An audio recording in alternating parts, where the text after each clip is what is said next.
இந்த வேலை வேணும்னா நான் மூடிட்டு போவேன். எனக்கு இந்த வேலை வேணாங்கிற முடிவுல நான் இருந்தேன். நீ என்னதான் கேம் ஆகி வருதுன்னு பாக்கணும் தான் நான் வெயிட் பண்ணேன். சரியா?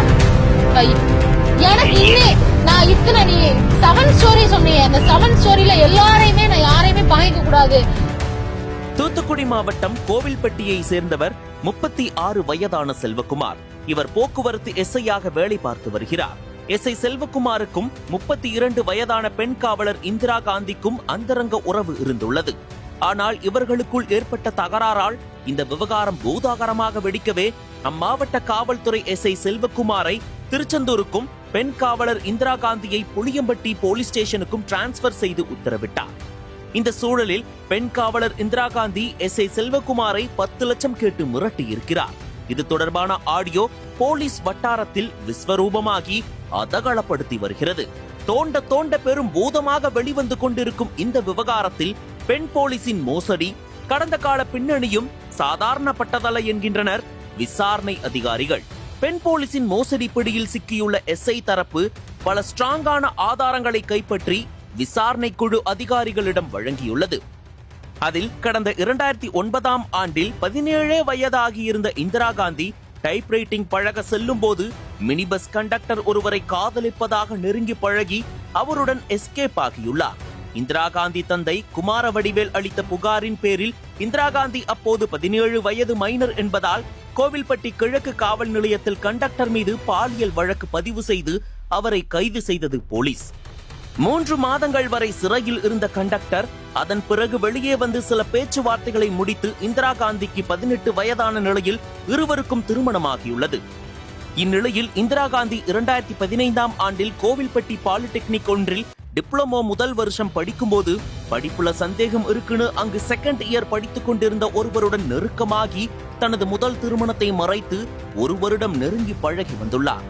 ஒரு கட்டத்தில் இந்திரா காந்திக்கு ஏற்கனவே திருமணம் ஆகிவிட்டது என்பதை தெரிந்து கொண்ட அந்த இன்ஜினியர் விலக முயற்சித்த போது அவரை மிரட்டி ரூபாய் 3 லட்சம் பணம் கேட்டு டார்ச்சர் செய்து மிரட்டியுள்ளார்.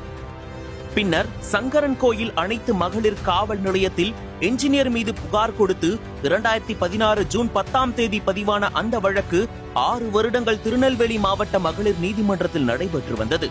அதில் இந்திரா காந்தி அளித்த பாலியல் புகார் உண்மையில்லை, அவருக்கு ஏற்கனவே திருமணமாகி அது ரெஜிஸ்டர் செய்யப்பட்டுள்ளது என்ற ஆவணத்தின் மூலம் அந்த என்ஜினியர் விடுதலையாகியுள்ளார். அதைத் தொடர்ந்து கடந்த 2017ஆம் ஆண்டு நவம்பர் 1ஆம் தேதி காவல்துறையில் பணிக்கு சேர்ந்தார் இந்திரா காந்தி. அவர் பாளையங்கோட்டை காவலர் பயிற்சி பள்ளியில் ஒழுங்கினமாக நடந்து கொண்டதால் அங்கிருந்து மதுரைக்கு தூக்கி அடிக்கப்பட்டு 3 மாதங்கள் பேக் ஸ்குவாடில் பயிற்சி முடித்துள்ளார். அதன் பின்னர் ஊட்டி ஆயுதப்படைக்கு சென்ற இந்திரா காந்தி ஊட்டி மற்றும் கோத்தகிரியில் ஒரு சில போலீசுடன் கனெக்ட் ஆகி லீலைகளை தொடர்ந்துள்ளார். அது விவகாரமாகி செட்டில்மெண்டில் முடிந்துள்ளது. பின்னர் திண்டுக்கல் மாவட்டத்தை சேர்ந்த தனியார் வங்கி ஊழியர் ராம்குமார் என்பவருடன் ஸ்டேஷனுக்கு வந்த இடத்தில் பழகி அவருடனும் ஒரு திருமணமாகி அங்கிருந்து 2021இல் கோவில்பட்டி மகளிர் காவல் நிலையத்திற்கு வந்துள்ளார் இந்திரா காந்தி. வந்த சில நாட்களிலேயே அங்கிருந்த எஸ்ஐ மகேஸ்வரியுடன் மோதல், கைகலப்பு ஏற்பட்டு திருநெல்வேலி மாவட்டத்திற்கு டிரான்ஸ்பர் ஆகியுள்ளார் இந்திரா காந்தி.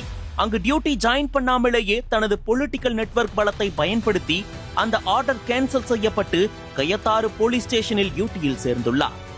அங்கு கான்ஸ்டபிள், பைனான்சியர் என சிலரை தனது வலையில் வீழ்த்திய இந்திரா காந்தி கட்டு கட்டாக கரன்சியை கறந்து ஆடம்பர வாழ்க்கை வாழ்ந்துள்ளார். ஒரு கட்டத்தில் பைனான்சியருடன் கயத்தாரில் வில்லங்கம் ஏற்படவே 6 மாத சம்பளம் இல்லா விடுப்பில் சென்றுவிட்டு அது முடிந்ததும் மாவட்ட எஸ்பியை பார்த்து கோவில்பட்டி மேற்கு போலீஸ் ஸ்டேஷனுக்கு 2023இல் மாற்றுப் பணி வாங்கி வந்து சேர்ந்துள்ளார். 2024 பிப்ரவரி முதல் 2025 பிப்ரவரி வரை மகப்பேறு விடுப்பில் செல்கிறார். 2025 பிப்ரவரி கடைசி வாரத்தில் கோவில்பட்டி போக்குவரத்து காவல் பிரிவில் பணியில் சேர்கிறார். அங்கு எஸ்ஐ செல்வகுமாருக்கு வலை விரித்து தனது வீட்டில் இருந்து சாப்பாட்டை கொண்டு வந்து கொடுத்து மனதை கவர்ந்துள்ளார். பின்னர் மோசடி நோக்கத்துடன் நெருங்கி பேசி பழகி அதை வீடியோ ஆடியோ பதிவு செய்து 3 மாதத்திலேயே ரூபாய் 10 லட்சம் கேட்டு சீட்டிங் நாடகத்தை அரங்கேற்றியுள்ளார் என நீண்டது பட்டியல்.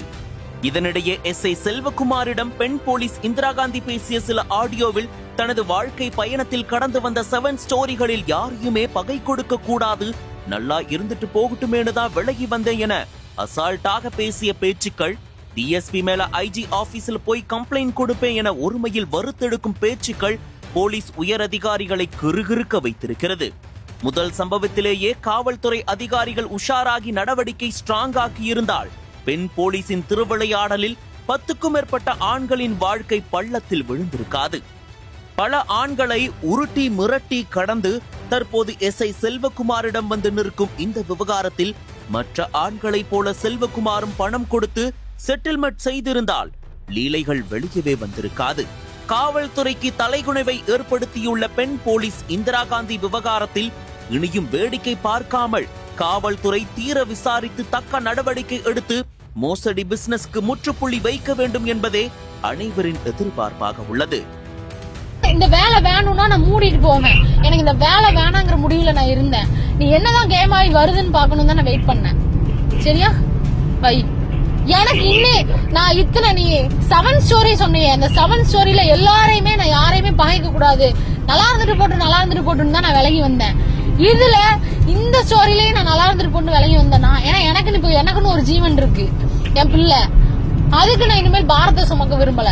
அந்த இன்னும் நான் விட்டு வச்சு நான் இறக்கப்பட்டு போனேன்னா நான் ஏமாளி. இன்னைக்கு நான் ஜோக்கர் மாதிரி உட்காந்துருக்கேன், 0வா உட்காந்துருக்கேன். ஒரு 33 வயசுல நான் 0வா உட்காந்துருக்கேன்.